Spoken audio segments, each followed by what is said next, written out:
I can still hear the delicate clinking of crystal glasses, a haunting melody that reverberates through my memory like a cruel whisper of that fateful night, the night that shattered my world.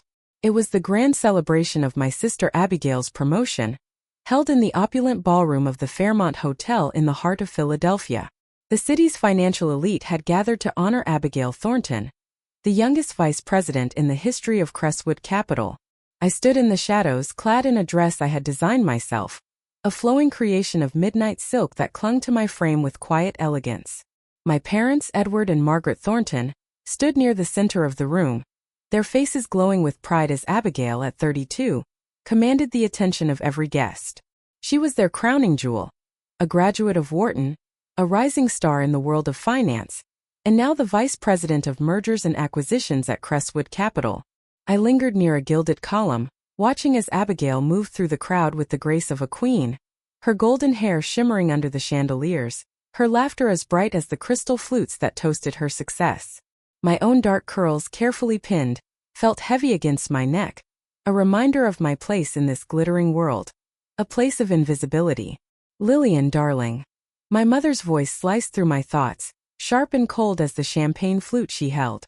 She appeared beside me, her silver hair swept into a perfect chignon, her emerald gown a testament to her impeccable taste. "At least fix your hair. Everyone here is a potential investor." I resisted the urge to touch my curls, which I had styled with care. "My hair is fine, Mother," I said softly, my voice barely above a whisper. "Fine isn't good enough in this world," she sighed, smoothing her own flawless locks. "Look at your sister. She understands presentation, networking.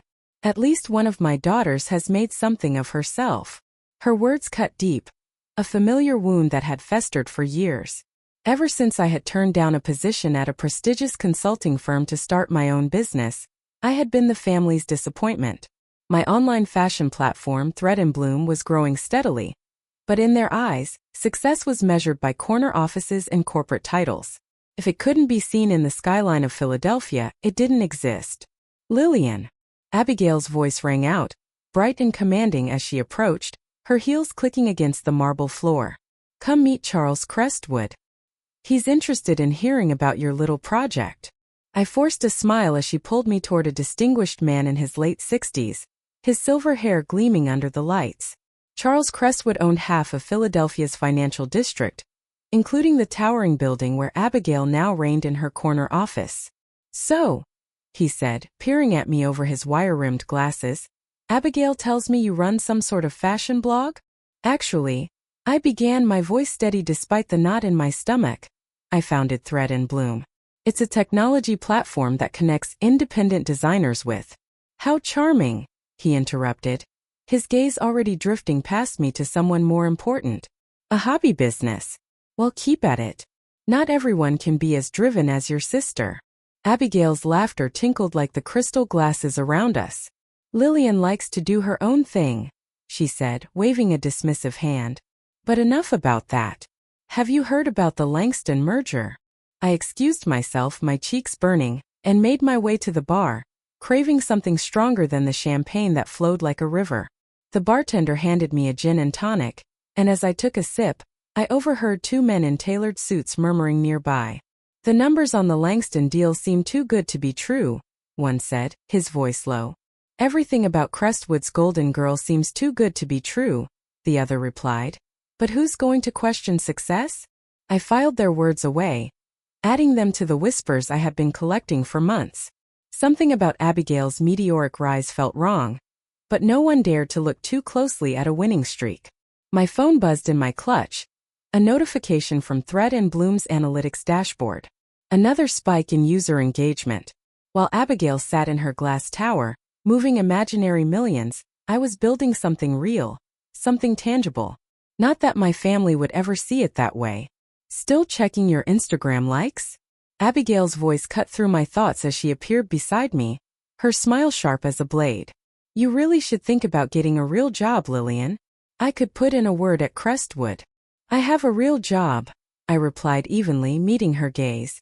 "In fact, we just closed our Series B funding round." Her perfectly sculpted eyebrows rose slightly. "Oh? Someone actually invested in your little project?" Several someones, I said, my voice steady. We raised 15 million. For a moment her mask slipped. Something dark, jealousy perhaps, flashed across her face before her smile returned, colder than ever. How sweet, she said, her tone dripping with condescension. Well, don't let it go to your head. The tech bubble always bursts. She sauntered away, rejoining her admirers, but not before I caught a flicker of something else in her expression, fear. It vanished so quickly I might have imagined it, but it lingered in my mind, stirring the doubts I had buried. The whispers, the numbers that didn't add up, the frantic edge to Abigail's recent successes. They all pointed to a truth I wasn't sure I wanted to face. Later that night, in my modest loft that doubled as Thread and Bloom's first office, I sat at my desk, the city lights casting long shadows across the room. The loft was a far cry from the Fairmont's grandeur, but it was mine, filled with sketches, fabric swatches, and the hum of my laptop. I opened my computer and began digging.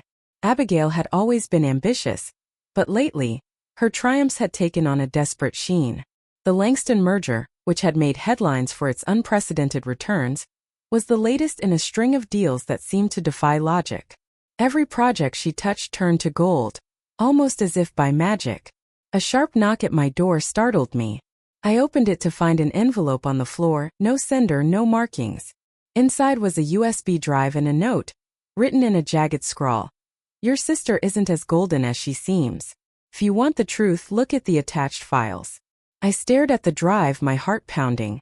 Years in tech had taught me to be cautious of unknown devices, but something urged me to proceed.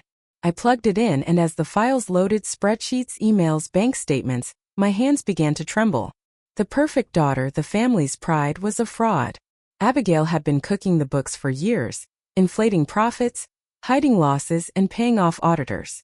The Langston merger, her crowning achievement, was built on fraudulent valuations and insider trading. I was holding proof that could bring her empire crashing down. My phone rang, the sound jarring in the silence of my loft. It was Abigail.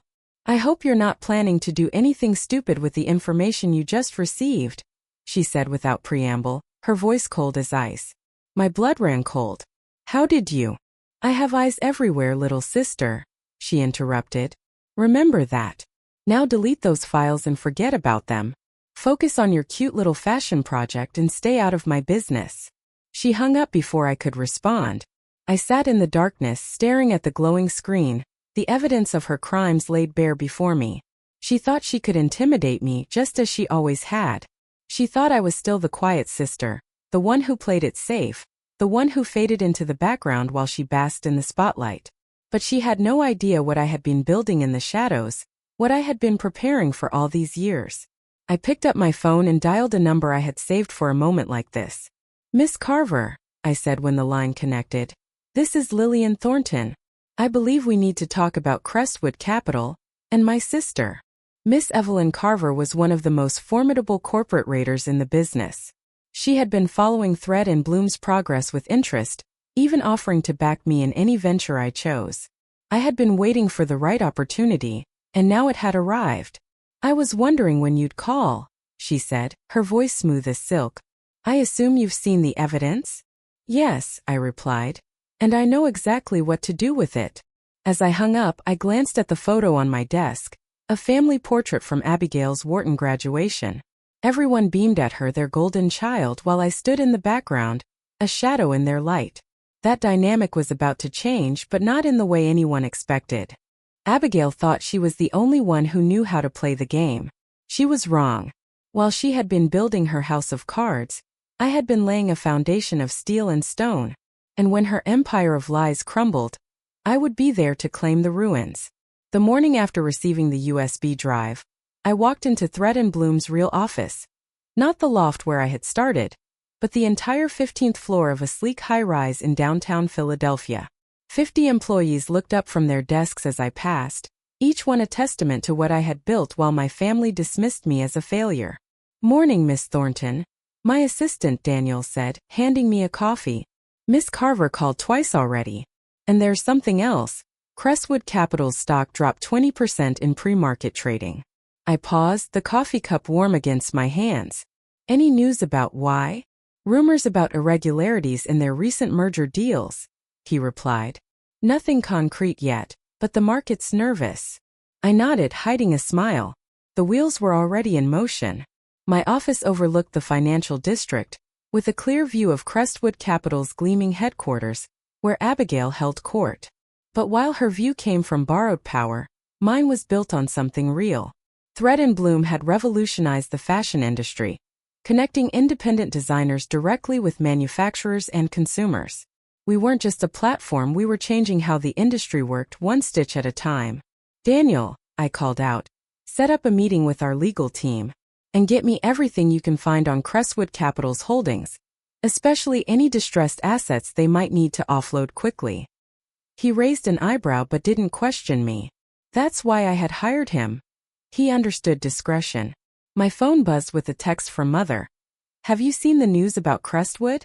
Your sister needs family support right now, not whatever scheme you're plotting. I deleted it without responding. Of course, she assumed I was plotting something. In her mind, I was always the jealous sister, never the successful one. The evidence on the USB drive had revealed the ugly truth behind Abigail's perfect facade. She had been manipulating Crestwood's books for years, inflating profits, hiding losses, and bribing auditors. The Langston merger, which had made her a star, was a house of cards built on lies. But I wasn't interested in exposing her, not yet. I had bigger plans. Miss Thornton, Daniel appeared in my doorway. Your sister is here. Abigail stormed in, her designer suit slightly wrinkled, a detail that spoke volumes about her state of mind. What did you do? She hissed, throwing a financial report on my desk. Our stock is in free fall. I leaned back in my chair, studying her. The perfect mask was cracking. I haven't done anything, Abigail, I said calmly. But it seems the market is finally asking questions about those miraculous returns of yours. Don't play innocent, she snapped. Someone's been feeding information to our shareholders. Trading patterns show massive shorts placed last week, right after you got that USB drive. I smiled, my voice steady. Sounds like you have a leak. Maybe you should focus on that instead of accusing your unsuccessful sister. Listen carefully. She leaned across my desk, her voice low and dangerous. If you try to destroy what I've built, I'll make sure everyone knows about your own creative accounting. My laugh caught her off guard. My accounting? Please go ahead. Audit every penny. Unlike you, I actually built something real. Real? She scoffed. You sell dresses on the internet. No, I corrected her, my voice firm. I created a technology that's revolutionizing an entire industry. But you'd know that if you or our parents ever bothered to understand what I do. She straightened, adjusting her jacket, her composure slipping. Just stay out of my way, Lillian. You're playing a game you don't understand. After she left, I opened my laptop and sent an email to Miss Carver. Time for phase 2. The next week was chaos. Anonymous tips to financial regulators triggered a formal investigation into Crestwood Capital. Abigail appeared on national news, defending her practices, but the damage was done. Their stock dropped another 40%. I watched it all from my office, remembering every dismissive comment, every family dinner where my achievements were ignored in favor of Abigail's latest triumph. Miss Thornton, Daniel interrupted my thoughts. The board of Crestwood Capital just called an emergency meeting. And your mother's on the line. I picked up the phone, already knowing what I'd hear. What have you done? Mother's voice was shrill. Your sister's career is being destroyed, and you're just sitting there watching. Actually, I replied calmly, I'm not just watching. I'm buying. Buying what? She demanded. Crestwood stock, I said. My company has been acquiring shares all week. At these prices, it's quite a bargain. Silence, then a gasp. You planned this. You're trying to take over Crestwood Capital. No, Mother, I said, my voice steady. Abigail destroyed Crestwood Capital. I'm just here to pick up the pieces. I hung up and turned to Daniel. Get me Miss Carver. It's time to make our move. The plan was elegant in its simplicity. While Abigail had been building her house of cards, I had been quietly amassing resources. Thread and Bloom's success had given me significant capital, and Miss Carver's backing provided the rest. Now, with Crestwood stock in free fall, we could acquire controlling interest for a fraction of its real value. But first, the final blow had to fall. I opened the USB drive and began forwarding its contents to federal regulators. Within hours, the story broke across all major news networks. Crestwood Capital VP accused of massive fraud. The fall of a financial prodigy. SEC and FBI launch investigations. My phone exploded with messages from family members. I ignored them all, except one from my father. "You're no longer my daughter." I stared at those words, a hollow ache in my chest, before replying. "I never was. Abigail was your only daughter. I was just the disappointment who built an empire while you weren't watching." That night, as Crestwood Capital's board met to deal with the crisis, I sat in my office with Miss Carver, watching the city lights flicker below. "They'll have to sell," she said, swirling her whiskey. "The question is, who will they sell to?" I smiled, my voice steady. "They'll sell to Raven Acquisitions, your shell company." She nodded approvingly. "They won't know it's you until it's too late." "Exactly," I said. "Abigail might understand fraud, but she never understood real business. She never understood me." The morning of the Crestwood Capital Board meeting dawned cold and gray, a fitting backdrop for the storm I was about to unleash. I dressed carefully in a suit I had designed myself, deep charcoal, impeccably tailored, a symbol of the power I had built in silence. The lobby of Crestwood Capital was chaos. Reporters crowded the entrance, cameras flashing, security guards struggling to maintain order as protesters demanded justice for defrauded investors. I walked through it all, Daniel at my side, carrying the acquisition paperwork. The same security guard who had once stopped me, claiming I didn't belong, now held the door open with a respectful nod. The boardroom fell silent as I entered. Abigail sat at the far end, her perfect facade finally shattered. Dark circles shadowed her eyes, her designer suit slightly askew. Our parents flanked her, their faces pale with shock. Charles Crestwood himself sat at the head of the table, looking every bit as old as his 72 years.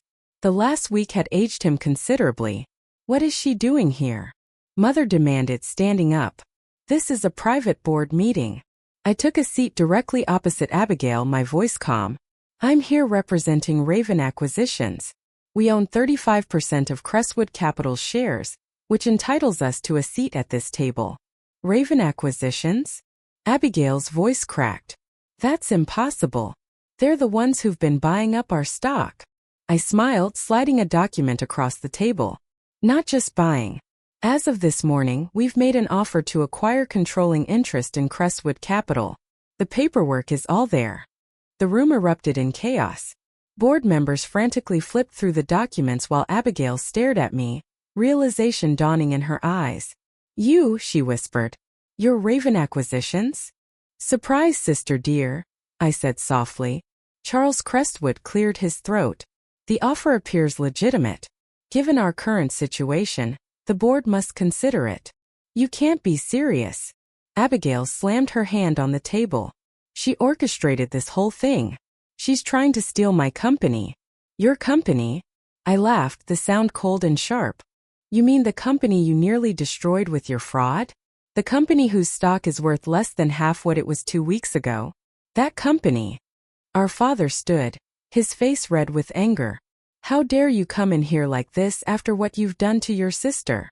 "What I've done?" I met his gaze, unflinching. "I built a legitimate billion-dollar company, while you were all fawning over Abigail's house of cards. I created real value while she created fake profits. The only thing I'm guilty of is seeing an opportunity when it presented itself." "The board needs to discuss this privately," Charles Crestwood announced. "Miss Thornton, both Miss Thorntons, please wait outside." In the hallway, Abigail grabbed my arm, her nails digging into my skin. "Why? Why did you do this to me?" "To you." I pulled free, my voice steady. "This isn't about you, Abigail. It never was. This is about building something real, something lasting, something you never understood." "I built something real," she cried. "I was successful." "You built a pyramid scheme in a designer suit," I corrected her. "And now it's crumbling, just like every house of cards eventually does." Our mother approached, her heels clicking angrily on the marble floor. "Your father and I will never forgive you for this betrayal." I smiled sadly. "Like you never forgave me for choosing my own path." For building something you couldn't understand or control. I stopped needing your forgiveness a long time ago. The boardroom doors opened and Charles Crestwood emerged, his expression grave. The board has voted to accept Raven Acquisition's offer, he announced. Given the circumstances, we feel it's in the best interest of our shareholders. Abigail crumpled into a nearby chair. Her perfect world finally shattered. I turned to Daniel. Please escort the former VP to clear out her office. And call security. I want all her files preserved for the federal investigation. You can't do this. Abigail shrieked as security approached. This is my company. Not anymore, I replied calmly. Oh, and Abigail, the corner office has a lovely view. I think I'll keep it. Over the next few hours I watched from my new office as Abigail was escorted from the building, carrying a box of personal items. Our parents left shortly after, not even glancing up at my window. My phone buzzed, a text from Miss Carver. Beautifully executed. Your sister never saw it coming. I smiled, remembering all those family dinners where they had dismissed my little website. Now Thread and Bloom was worth billions, and I had just acquired one of Philadelphia's oldest financial institutions. The next morning, the headlines told the story. Tech entrepreneur Lillian Thornton rises from fashion startup to financial powerhouse. Crestwood scandal unveiled as new owner takes control. A week later, I received an invitation to a family dinner. I almost laughed at their predictability. Now that I had proven my success, they wanted to reconcile. I sent back a simple response. Too busy running two companies. Maybe next time. Abigail eventually pleaded guilty to multiple counts of securities fraud. She served 6 years in a minimum security prison. Our parents sold their estate to pay her legal bills and moved to a modest condo in Florida, where they likely still tell everyone about their successful daughter. Only now they mean me, though they never mention how I achieved that success. As for me, I merged Crestwood's legitimate assets with my tech empire, creating something entirely new. The same analysts who once dismissed me as a fashion blogger now write lengthy profiles about my business genius. But the real victory wasn't in the acquisition or the headlines. It was in proving that success doesn't always wear a designer suit or work in a corner office. Sometimes it builds quietly, steadily, until it's strong enough to reshape the world. Last week I received a letter from Abigail, newly released from prison. I understand now, she wrote. You weren't just building a company. You were building revenge. I didn't bother responding. She still didn't get it. This was never about revenge. It was about creation versus destruction, substance versus appearance, truth versus lies.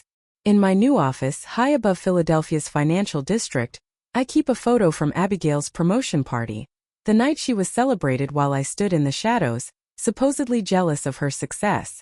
I keep it to remind myself that true power doesn't need to announce itself. It builds in silence, grows in shadow, until it's ready to step into the light. Sometimes I think about Mother's words that night. At least one daughter made it. She was right, just not in the way she thought.